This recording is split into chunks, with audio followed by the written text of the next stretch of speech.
বাংলাদেশে শুরু হচ্ছে বাঙালির প্রাণের অমর একুশে বইমেলা। বৃহস্পতিবার প্রধানমন্ত্রী শেখ হাসিনা অধিবর্ষের বইমেলার উদ্বোধন করেন। শুক্রবার বইমেলার দ্বিতীয় দিন ছিল, কিন্তু প্যাভিলিয়ন আর স্টলগুলি গুছিয়ে না উঠতেই বৃহস্পতিবার বৃষ্টি শুরু হয়েছে। মাঘের শেষ সময়ের এই বৃষ্টি পণ্ড করে দেয় মেলার প্রথম দিনের সব আয়োজন। বৃষ্টি দিয়ে শুরু হলেও এবারের বইমেলা নিয়ে ভীষণ আশাবাদী প্রকাশকরা।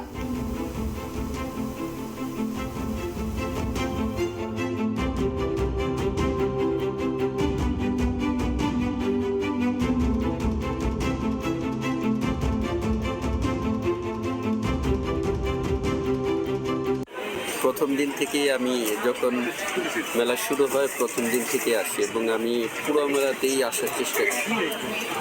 মেলা মানে আমার প্রাণের মেলা। আমি বইমেলা আমি অন্য কোনো মেলায় যাই না।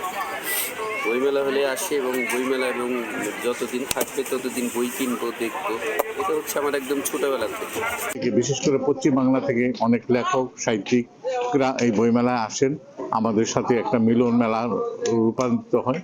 ওই বইমেলাকে কেন্দ্র করে আমরা দুই বাংলার একটা নিজেদের ভিতর একটা সেতুবন্ধন রচিত